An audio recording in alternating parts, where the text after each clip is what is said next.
Ready? Okay, all cameras rolling.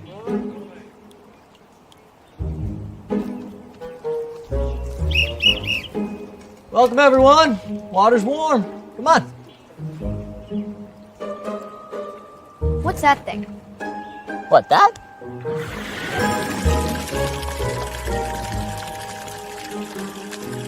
What is that? That came out of a ship. Ships are cool. What's the brown stuff? It's just chemicals and plastic bits and old laundry water and some oily discharge, maybe some gunk and a smidge of toilet water. Okay, no. No. Yeah, like poop. Guys, come on, come back. Did you say like poop? Yeah, it's just like poop, but it's mixed with water. Yeah, but I'm not interested in this. I'm not interested in this. How bad could it be? This literally happens every day in our marine protected areas. Yeah, only a few thousand liters at a time. No, thank you. All right, get out of here. 1-star rating.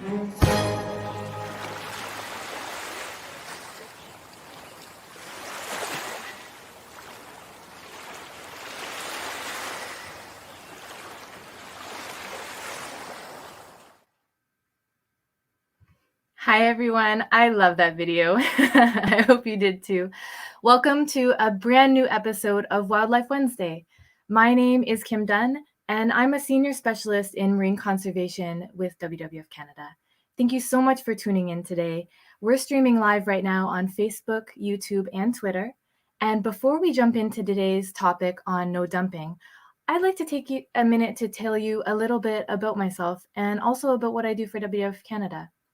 So I live on Vancouver Island in the traditional and unceded territory of the Lekwungen peoples, and I've been working in marine conservation for WWF Canada for almost 7 years now. I have two main areas of focus. One is marine protected areas, which are kind of like the national parks in our ocean for the most special places we have. And I also work on sustainable shipping, where I work with my team to try to improve the laws and the regulations and the best practices for commercial shipping so that shipping has less of an impact on wildlife here in Canada. And so my job is about making things better for the plants and the animals in the ocean, but I mostly actually do that by working with people. So people from communities and government and industries, as well as lots of scientists. And I do this work because I love nature. The ocean is a really special place for me, and I want it to be healthy for future generations. And so when I'm not working, I also really love to explore. And you can find me in the mountains or in the forest or in the ocean with my dog Marley. And sometimes if I'm really, really lucky, I can be in all three of those places in the very same day. So that's me. And actually, this is my very first time hosting Wildlife Wednesday for WWF. And so I called in some reinforcements so that I don't have to do this alone. And so I'm being joined by my good friend and colleague, Ellie. Welcome, Ellie. Thanks so much, Kim. I'm so excited to be co-host with you today. It's also my first Wildlife Wednesday, so let's do it. But before we dive into today's topic and talk about, why wildlife in marine protected areas are just so sick of being dumped on, I want to talk a little bit about myself as well. So my name is Elisama. My nickname is Ellie. It's spelled as Eli. I was raised by my mother in a community called Marechal Rondon in Bahia, Brazil. In Canada, I am in Mi'kmaq, the ancestral and unceded territory of the Mi'kmaq people. In my free time, I love surfing and spending time in nature as well as you like, Kim. And at WWF, I work with Kim and many other amazing colleagues in the shipping industry. I am an associate specialist in marine shipping and conservation. What inspires me in my work and life is the generosity of the ocean. The ocean gives us so much and asks for nothing. And I'm very curious to know what you guys, are watching us right now. What inspires you in nature? What nature inspires you when it comes to work and life? Feel free to leave in comments and share with us. Also, you can share where you tuning from, like the places you are right now. And any questions and comments you have throughout this session, leave in the chat because we're going to have a time at the end of this to go through questions and answers. Okay, now that you know about me and Kim, let's dive in. Today's topic is no dumping. And you may be asking yourself, what does that mean? Well, harmful discharge in waste dumped from cruise ships and commercial vessels.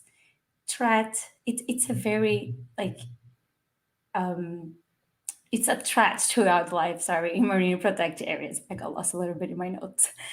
Much like national parks on land, marine protected areas should be places where wildlife can recover from the consequences of human impacts, of anthropogenic impacts, right? So the vessels dumping of sewage, this is the water that comes from toilets and medical facilities in a vessel. Gray water, the water that comes from sink and showers. Solid waste, such as plastics, is scrubber effluent. This is the water with the pollutants is scrubbed from the gas emissions in a vessel. Ballast water is used to keep vessels stability, and oil discharges from main and different sources in our vessels. These threaten marine habitat and ecosystems, as well as coastal communities. And that's what Kim and I will talk to you more about today. Thank you so much, Ellie. And everybody, we know that dumping has a lot of parts to it, like Ellie has just mentioned, and some of it can sometimes be a little bit technical. There's lots more information on our website if you'd like to learn more, and we'll throw that link into the chat for you.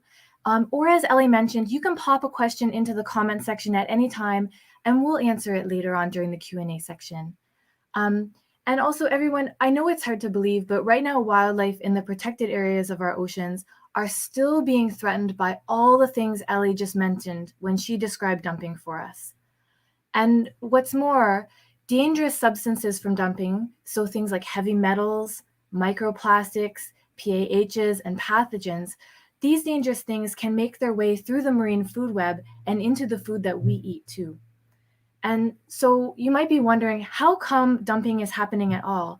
And perhaps more importantly, why is it happening in the most special and protected areas of our ocean? And so I'd like to talk a little bit about that right now. Over 2 years ago, Canada committed to new minimum standards that prohibit dumping in our marine protected areas. That sounds good, right? But what's happened is that the government hasn't yet defined what that means for our policies and our regulations. And so the government also hasn't yet told us how those regulations will be implemented or enforced. So despite this commitment by the government, we still have ships dumping in our marine protected areas and on our wildlife. And this is really important because when we decide that an area is important to protect, it really has to mean something in order for wildlife to recover from human impacts and to be healthy in the future. And this is why we at WWF-Canada have been calling on the government of Canada to keep its promise about no dumping. And you can learn more all about this by visiting our No Dumping webpage. Okay, so now that we've covered a few basics about dumping, we're actually going to talk more about the impacts of dumping on 4 types of wildlife. So we're going to talk about killer whales, shellfish and corals, fish, and seabirds. And I'm going to get us started with killer whales. So first of all, did everyone know that even though we call them killer whales, these animals are actually the largest of all the dolphins? Ellie, did you know this? No. Right? I didn't know this until I started working for WWF. It's so amazing, right? And we know that in the waters surrounding British Columbia, out here where I live, are home to threatened and critically endangered pods of resident killer whales. And as top predators, killer whales are among the most contaminated animals in the entire world. And this actually happens through a process called bioaccumulation. And that means that contaminants in the environment build up in the tissues of wildlife and are passed through the food web. So for example, if a killer whale eats a contaminated salmon, who also ate a contaminated smaller fish, all of that contamination is now in the killer whale. And we know that some of these contaminants can be traced back to dumping from ships. And if you all remember how Ellie mentioned gray water in her introduction, so that was the water from the kitchen sinks and the showers and things like that, gray water can contain heavy metals and microplastics and cleaners and pesticides and nutrients and pathogens, and all of these things can build up in the food web. And I'd also like to mention for British Columbia, we learned in a recent study that ships off the coast of British Columbia generated over 1.5 billion liters of gray water in 2017 alone. 1.5 billion liters of gray That's a water lot. in 1 year. It really is. And Ellie, that's actually 600 Olympic-sized swimming pools. 600 Olympic-sized swimming pools worth of dirty water, as we said, from kitchen sinks, dishwashers, showers, and laundry. And most of this dirty water was generated by cruise ships. And all of it has the potential to impact the habitat of killer whales and their food web, as we've just described. And another thing, Ellie, that we know is that the wash water from heavy fuel oil exhaust cleaning systems, which is something we call scrubbers sometimes, contains all kinds of bad things like toxic metals, nitrates, and potentially carcinogenic compounds that also build up in the food web. And so the same as with gray water, these can cause harm to species like killer whales. So Ellie, I'm going to turn it over to you now to talk about shellfish and fish. Thanks, Kim. Wow, scrub wash water and gray water look very gray. And speaking of color and change a little bit, bring a little bit more fun facts. Do you know that corals are transparent animals? I did not know this. That's very exciting. Yeah, so first, they're animals and not plants, as most of the people think they are. And second of all, actually, the color we see comes from the algae that lives inside them. So we see through them to the color of the algae. That's very cool, right? That is extremely cool. I got another My one mind for is you. blown. I got another one for you too. The fact that oysters can change their gender. They can change from female to male or vice versa. Did you know that? I did not know that about oysters. Usually I just eat oysters. I don't think about their Right, but now you their can male think or about that female. next time. I will. I I wonder will. what that oyster chose to be that moment. Well, we're talking and trying to bring a little bit of fun facts, but it is quite sad when you think about, all these great animals and what's happened to them right now. So these incredible creatures are being dumped on, and we humans are in trouble too. It's not just killer whales ingesting food contaminated by harmful waste dumped by ships. So are we. Microplastics, heavy metals, and all the toxins that Kim mentioned, that you mentioned, can accumulate in the seafood we eat. Treated and untreated sewage from toilets and medical facilities on ships poses a risk to human health, especially when we eat fish, oysters, and mussels that have come in contact with fecal contaminated waters. This is just a pretty way to call the water that came from the toilet.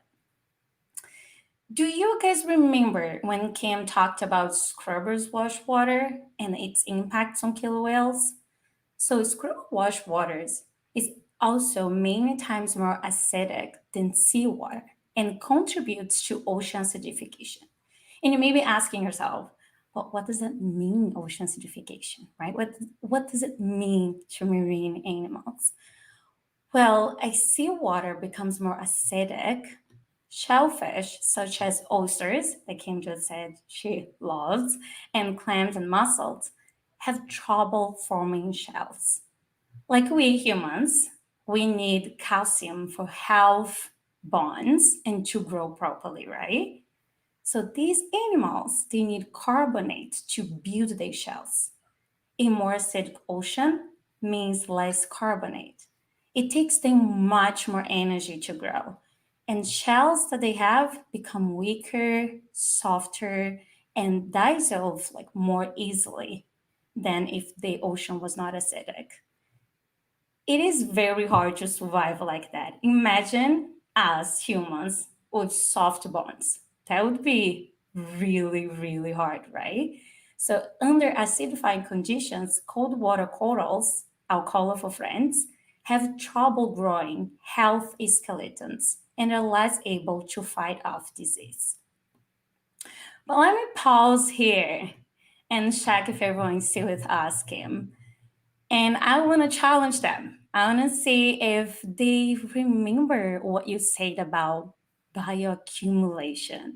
Such a big word, right? And you explained super well. You gave many examples. Well, I bet if everyone who's watching us, if they were a fish, they would remember it for sure. Contrary of popular belief, fish do have great memories. Actually, some species of fish can recognize and remember humans that gave them food rewards. Cleaner fishes, those that clean large marine animals, they can recognize the clients that they clean regularly. And I'm talking about more than 100 different fish. And not only that, the clients also remember and recognize the specific cleaner. Let's talk about loyalty in business, right? Having like a VIP card and being recognized everywhere you go. Well, and it does not stop there. Fishes are just amazing. They can also remember musical tunes. One group of research, they fed the fish while playing a specific song before releasing this fish to the wildlife. They came back 5 months later and played the song, and guess what? The fishes came back.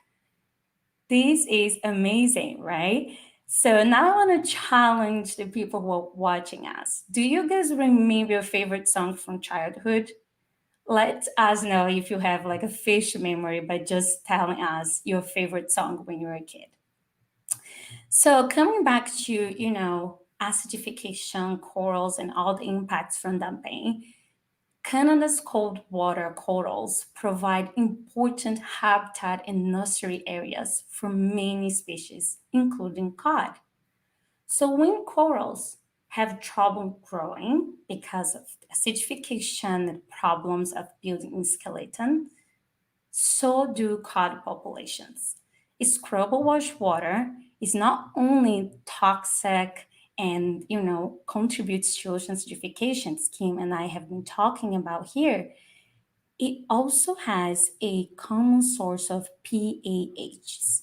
This is a class of toxic substances from burn oil and gas.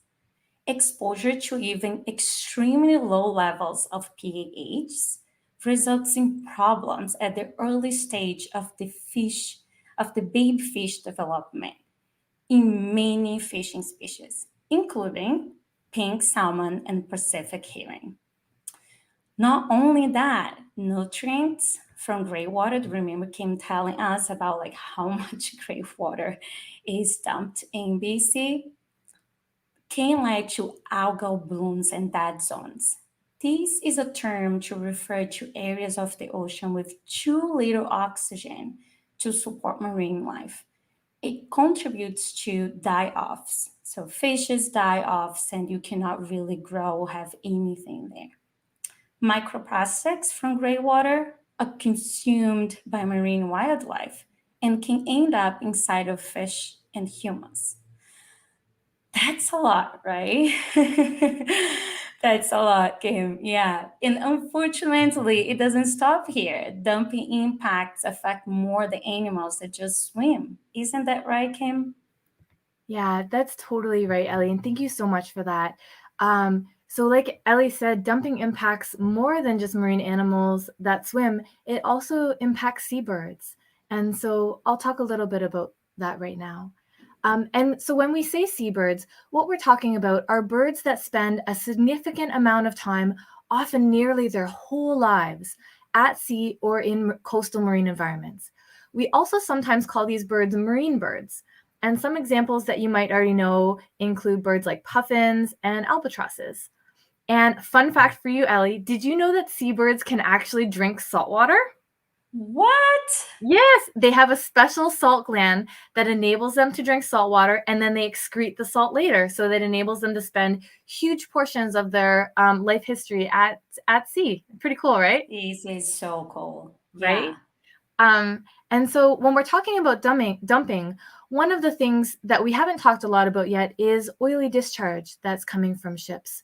And so, of course, oil in the water in any quantity is bad for all marine life and all habitats.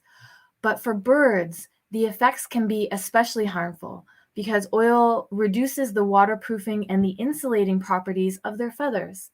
And this can lead to things like hypothermia or even death. Another thing related to the issue of oil in birds is the use of scrubbers. And so Ellie and I have both talked a little bit about scrubbers already, since these exhaust gas cleaning systems enable ships to keep using the dirtiest of all marine fuels. And this dirty fuel is something we call heavy fuel oil, or HFO.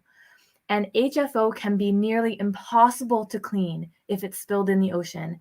And seabirds are really at risk of being impacted in huge numbers when there's a spill. And so, for example, in the past, Ellie, we've seen nearly 30,000 birds die from a single oil spill. Wow. Yeah, it's a bit It's sad. very sad. And Ellie has already talked about how dumping impacts fish in the ocean. And this is important for seabirds too, because many seabirds rely heavily on fish for huge parts of their diet. And so I'll just pause here.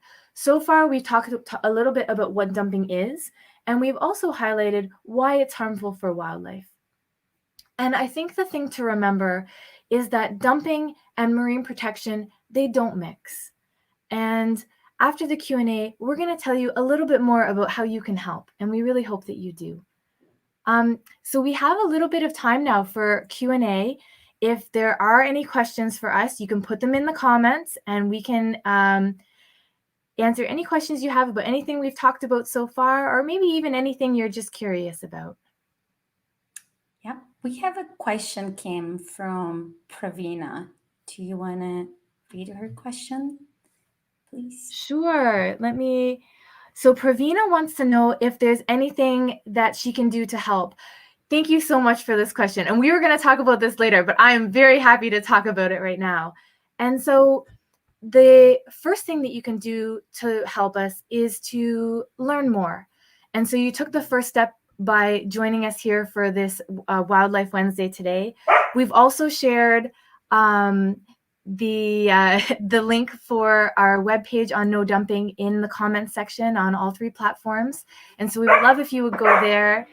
And Molly approves it very much. Dog Marley is having a moment. Molly got really excited about Pravina. Ellie, do you want to talk a little bit about how people can help?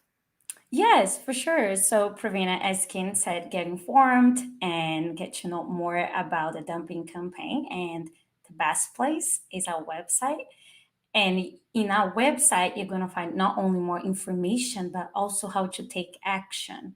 You can actually add your voice to our campaign and tell the government how you don't want dumping to happen in marine protected areas.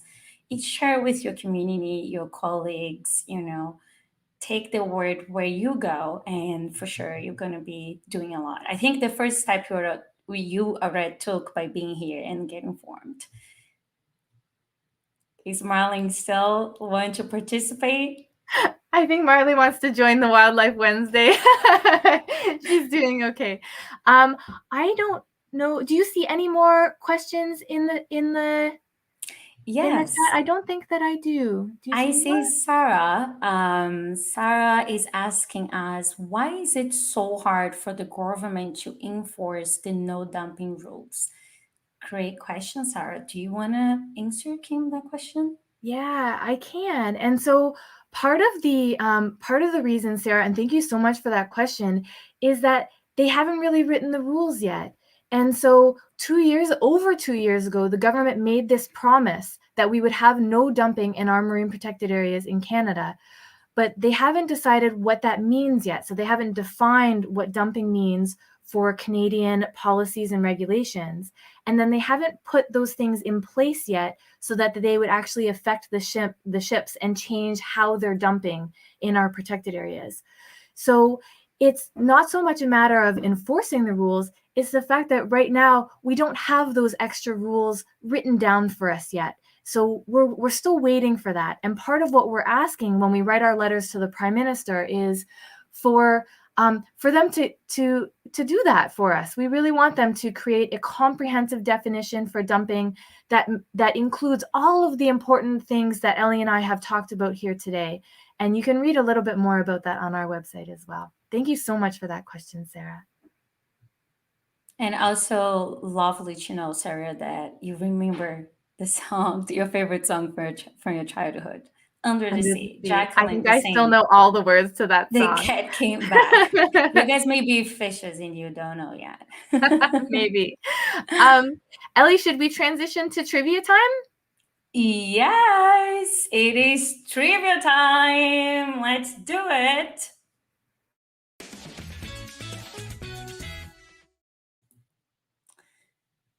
All right, our first question. How does dumping affect birds? Dun, dun, dun. Kim talked about that, right, Kim? Yeah, this is a really great question, you guys. So you might remember that we talked about birds and their feathers and how we want them to stay warm and insulated in the water. And there's something about one of the streams of waste for dumping that makes it a little bit harder for them to stay warm and insulated when they're in the water. Whoa, We see some good things coming through in the comments. Good things. Yeah. Just 4 seconds. Yes. All right, so the answer is oil and oil mixtures. Yes, Sarah, you got it. Jacqueline, you got it too. Birds are especially impacted when oil reduces the feathers, waterproofing, and isolating properties, leading to death from hypothermia. Second question. What is the dirtiest type of marine fuel? Also, Kim talked about it. I did. And I think a good hint for this would be think that this type of fuel, the dirtiest fuel we have for ships, is really heavy. It's heavy, it weighs us down, it's hard to clean up. Oh, I see some really good answers happening. This is exciting. Yeah, this is a really heavy fuel. That's maybe the best way to think about it. Well, Kim gave it. Like she served on a plate. If you don't have it by now, you probably will not have it. Heavy fuel oil. As the name already says, hey, it's heavy. So not good, really toxic and impacts the wildlife, marine birds, and all the wildlife in our oceans. Next question. We call a killer whale a whale, but it's really a large. Kim? So, yeah. A good hint here might be if you think about the shape of them and the way that they jump through the water, the big dorsal fin on the back. Oh, we see some good answers coming in. Ooh la la. Good job, everybody. This is very exciting. Yes, and that was something that I did not know, and Kim just taught me during this Wildlife Wednesday. Things you can learn during Wildlife Wednesday, and you probably never forget. Dolphin. Yes, we got Sarah, Jacqueline, Lawrence, Justin. Yes, you guys got it. And yeah, Sarah's favorite animal. And, it's really hard to not love dolphins, right, Kim? It's true. It's true. Our final question. How does dumping affect human health? Okay, Kim, do you want to give us something to work with? Yes. So we talked a lot in different parts of today's Wildlife Wednesday about how things are connected between prey and predator. And we thought of it a little bit like a web. I'm maybe giving away too much information right now. Well, guys, yeah. Okay, I see. Very good. I see some answers coming here. Yes, Garcia, Sarah. Yes, so when we eat contaminated seafood, right? As Kim explained before, it goes up the food chain and can and will affect us. That was lots of fun. I really liked it. Thank you so much, everyone who participated. That was really good. Who doesn't want to have trivia on a Wednesday? I do. Right? Okay, we're going to wrap up. Thank you so much, everyone. We really hope that you can now see that dumping from ships is just not compatible with wildlife and with the most special places in our ocean. And we would really love it if you would go and visit our new website about dumping to learn more. We're going to put the link in the comments for you again one more time. You can watch that hilarious video again, learn lots more information about this important topic. And as we've mentioned already, we could really use your help.